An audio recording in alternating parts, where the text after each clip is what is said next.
시편 4장 1절에서 8절. 다윗의 시, 인도자를 따라 현악에 맞춘 노래. 나의 의로우신 하나님, 내가 부를 때에 대답해 주세요. 내가 힘들고 어려울 때에 내 마음을 편안하게 해주셨으니 내게 은혜를 베풀어 주시고 내 기도를 들어주세요. 사람들아, 언제까지 나의 영광을 부끄럽게 만들고 쓸데없는 일을 좋아하며 거짓을 쫓아다니려고 하나요? 셀라. 여호와 하나님께서 자신을 위해 거룩하고 경건한 사람을 따로 선택하셨다는 것을 여러분은 알아야 해요. 그래서 내가 부를 때 여호와께서 귀 기울여 들어주신답니다. 여러분은 두려워하는 마음을 가지고 죄를 짓지 마세요. 잠자리에 누웠을 때 마음속으로 조용히 생각하며 잠잠히 있어야 해요. 셀라. 올바른 제사를 드리고 여호와 하나님을 굳게 믿고 의지하세요. 많은 사람들이 누가 우리에게 좋은 것을 보여줄 수 있을까라고 말해요. 여호와여, 주님의 환한 얼굴을 우리에게 비춰주세요. 주님께서 내 마음에 주신 기쁨은 사람들이 곡식과 새 포도주를 잔뜩 거두어 드렸을 때 느끼는 기쁨보다 훨씬 더 크답니다. 내가 평안히 눕기도 하고 단잠을 자기도 할 거예요. 나를 이렇게 안전하게 살 수 있도록 지켜주시는 분은 오직 여호와 하나님뿐이시거든요. 와, 방금 우리가 함께 들은 이 간절하고 아름다운 기도가 바로 시편 4장의 말씀인데요. 성경의 시편들은 각자 쓰인 그 특별한 배경이 있잖아요. 네, 맞습니다. 이전 장인 시편 3장이 아침에 눈을 뜨면서 드렸던 아주 치열한 아침의 기도였다면요. 오늘 우리가 깊이 살펴볼 이 시편 4장은 아주 고단하고 상처투성이었던 하루를 간신히 마치고 잠자리에 들며 부르는 저녁 노래라고 할 수 있습니다. 아, 저녁 노래요? 근데 쭉 들어보니까 분위기가 마냥 그 평온하지만은 않은 것 같아요. 막 잔잔한 자장가 느낌은 아니거든요. 그렇죠. 다윗이 지금 뭐 따뜻한 벽난로 앞에서 평온하게 차를 마시면서 하루를 마무리하는 그런 상황이 아니기 때문이에요. 네네. 다윗은 지금 매우 위태롭고 또 엄청 억울한 상황 한가운데에 놓여 있습니다. 본문 2절에 보면 다윗이 사람들을 향해 언제까지 나의 영광을 부끄럽게 만들고 거짓을 쫓아다니려고 하나요? 라고 외치잖아요. 아, 수많은 사람들이 다윗을 향해 막 악의적인 거짓말을 지어내고 괴롭히던 상황이었군요. 맞아요. 그가 평생 쌓아온 영예와 진심을 무참히 짓밟고 조롱하던 아주 고통스러운 날이었습니다. 그런 상황에 처하면 우리는 보통 끊임없이 해명하려고 하거나 아니면 똑같이 분노를 터뜨리게 되기 마련이잖아요. 본문에서도 주변 사람들은 도대체 누가 우리에게 좋은 것을 줄 수 있단 말이냐 라면서 절망하고 불평하고 있죠. 우리가 위기에 처했을 때 보이는 아주 흔하고 자연스러운 반응이네요. 상황이 어두워지면 당장 눈에 보이는 확실한 해결책이나 나를 구해줄 힘 있는 사람만 찾게 되니까요. 맞습니다. 그런데 여기서 다윗이 보여주는 태도의 전환이 굉장히 흥미로워요. 다윗은 그 캄캄하고 억울한 밤, 모두가 등을 돌린 것 같은 그 순간에 사람들을 향해 쏟아내던 시선을 탁 거두고 온전히 하나님 한 분만을 바라보기 시작합니다. 잠깐만요. 여기서 조금 이해가 안 가는 부분이 있어요. 억울한 일을 당하면 밤에 잠을 이룰 수가 없는 게 사람의 당연한 심리잖아요? 막 입을 걷어차고 계속 그 억울한 순간이 머릿속에 맴돌아서 심장이 쿵쾅거리는데 다윗은 어떻게 그렇게 갑자기 방향을 틀어서 하나님 안에서 평안을 찾을 수 있었을까요? 아, 좋은 질문이에요. 그저 뭐 나는 왕이니까 굳세게 마음 먹어야지 약간 이런 다짐만으로는 절대 불가능할 것 같거든요. 당연히 단순히 정신력이나 긍정적인 생각의 힘으로 이겨낸 것이 아닙니다. 그 비밀을 풀기 위해서는요, 본문 3절에 등장하는 아주 중요한 단어의 진짜 의미를 살펴봐야 해요. 3절이요? 여호와 하나님께서 자신을 위해 거룩하고 경건한 사람을 따로 선택하셨다 이 구절인가요? 정확합니다. 여기서 우리말로 경건한 사람이라고 번역된 단어가 고대 히브리어 원어로 하시드라고 부릅니다. 하시드요? 그럼 다윗이 나는 이렇게 완벽하게 착하게 살았으니까 하나님이 내 기도를 들어주신다. 막 이렇게 당당하게 주장하고 있는 건가요? 그렇게 오해하기 쉽지만 전혀 그렇지 않습니다. 이 하시드라는 단어의 뿌리를 찾아가 보면 아주 놀라운 사실을 발견하게 돼요. 하시드는 성경에서 하나님의 크고 변함없는 조건 없는 사랑을 의미하는 그 유명한 단어인 헤세드에서 파생된 말입니다. 아, 헤세드요? 그건 들어본 적 있어요. 다시 말해서 하시드는 종교적인 규칙을 막 깐깐하게 잘 지켜서 자격을 얻어낸 사람이 아니라 하나님의 변함없는 사랑인 헤세드를 듬뿍 받은 사람, 그 사랑의 대상이 된 사람이란 뜻이에요. 아하, 의미가 완전히 달라지네요. 내 행동이 완벽하고 내가 훌륭해서 당당한 게 아니라 나를 향한 하나님의 사랑이 너무나 크고 절대적이기 때문에 당당할 수 있다는 거군요. 맞습니다. 다윗은 지금 자기를 공격하는 사람들에게 나는 너희들보다 깨끗해 라고 말하는 게 아니에요. 너희가 아무리 나를 거짓으로 헐뜯고 미워해도 나는 온 우주의 주인이신 하나님께 조건 없는 사랑을 받고 있는 사람이다 라고 선언하는 거죠. 와, 그러니까 하나님은 반드시 내 작은 목소리에도 귀 기울여 주신다는 걸 굳게 믿었던 거네요. 네, 그 깊은 정체성의 확인이 다윗을 두려움과 분노의 늪에서 건져냅니다. 내가 누구인지 또 누구의 사랑을 받고 있는지를 정확히 아는 사람은 세상 사람들과는 전혀 다른 방식으로 반응할 수 있는 힘을 얻게 되거든요. 아, 그렇군요. 그래서 다윗은 이어지는 4절에서 자기 자신과 또 이 시를 읽는 우리 모두를 향해 아주 실질적인 권면을 던집니다. 여러분은 두려워하는 마음을 가지고 죄를 짓지 마세요. 잠자리에 누웠을 때 마음속으로 조용히 생각하며 잠잠히 있어야 해요. 밤에 침대에 누워서 잠잠히 있으라.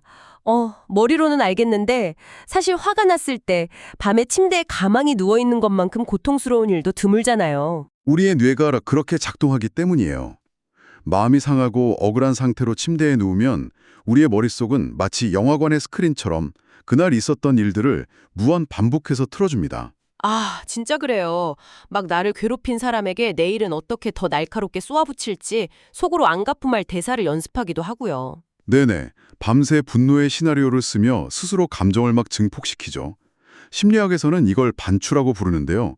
다윗은 바로 그 순간을 경계하는 것입니다. 아, 분노와 억울함에 이끌려서 스스로 복수하려는 죄의 자리로 넘어가지 말라는 거군요. 맞습니다. 내가 당한 억울함은 진짜 명백한 사실인데 그냥 참으라는 건가요? 무조건 억누르고 참으라는 뜻이 결코 아닙니다.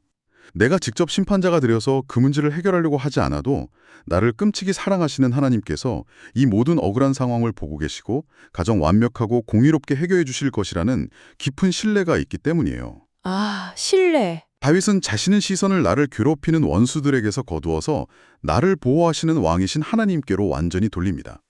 6절에서 다윗이 드리는 간구를 보면 그 시선의 이동이 명확히 나타나죠. 여호와여, 주님의 환한 얼굴을 우리에게 비춰주세요. 주님의 환한 얼굴을 비춰주세요. 와, 참 시적이고 따뜻한 표현이네요. 그런데 수많은 사람들이 나를 향해 막 험악한 표정으로 비난을 쏟아내고 있는 이 무서운 밤에 왜 하필이면 강력한 무기나 군대가 아니라 하나님의 환한 얼굴을 구하고 있는 건가요? 이 표현 안에는 아주 특별한 의미가 담겨 있습니다. 고대 근동 지역의 왕정 문화를 이해하면 이 고백이 얼마나 거대하고 강력한 약속인지 깨달을 수 있는데요. 당시 절대적인 생사여탈권을 쥐고 있던 왕이 누군가를 향해 환한 얼굴로 미소 지으며 바라본다는 것은 단순히 왕이 기분이 좋구나 이런 뜻이 아닙니다. 아, 그럼요. 그것은 그 사람에게 왕의 은혜와 생명을 내어주겠다는 최고의 언약이자 그 어떤 적의 공격으로부터도 철저히 지켜주겠다는 가장 확실하고 강력한 보호의 선언이었습니다. 아, 왕의 얼굴이 어둡고 찌푸려져 있으면 그 앞에 신하는 죽음과 형벌을 두려워해야 하지만 왕이 환하게 웃으며 생명의 빛을 비춰준다면 그 신하는 온 세상이 자기를 적대해도 완벽하게 안전하다는 거군요. 바로 그겁니다. 온 우주의 진짜 왕이신 하나님께서 나를 향해 그렇게 환한 은혜의 얼굴을 비춰주신다면 사람들의 거짓된 비난이나 어두운 밤의 공포 따위는 순식간에 사라져버리겠죠. 와, 그렇겠네요. 바로 그 지점에서 우리는 성경 전체를 관통하는 아주 중요한 연결고리를 만나게 됩니다. 다윗이 경험했던 이 억울한 고난과 끝까지 하나님의 얼굴만을 구했던 그 태도는요, 훗날 신약 성경에 등장하는 예수 그리스도의 십자가 고난에서 가장 완벽하고 궁극적인 형태로 나타납니다. 네, 받으셨던 분이 바로 예수님이잖아요. 네, 맞습니다. 다윗은 왕이었으니까 그래도 자기를 따르는 군대라도 있었지만 예수님은 십자가라는 가장 끔찍한 형벌 앞에서 완전히 발가벗겨진 채 모든 힘을 잃고 매달리셨어요. 그 십자가 아래에서 사람들이 어떻게 조롱했는지 떠올려 보십시오. 네가 만약 하나님의 아들이면 당장 그 십자가에서 내려와서 너를 구원해보라며 침을 뱉고 비웃었습니다. 네, 진짜 끔찍했죠. 본문에서 다윗을 향해 누가 우리에게 좋은 것을 보여줄 수 있냐고 비아냥거리던 사람들의 모습이 예수님의 십자가 밑에서 극대화되어 나타난 것입니다. 예수님은 우주를 창조하신 하나님의 아들이시니 당장이라도 천군 천사를 동원해 그들을 싹 쓸어버리고 자신의 억울함을 증명하실 수 있는 힘이 있었습니다.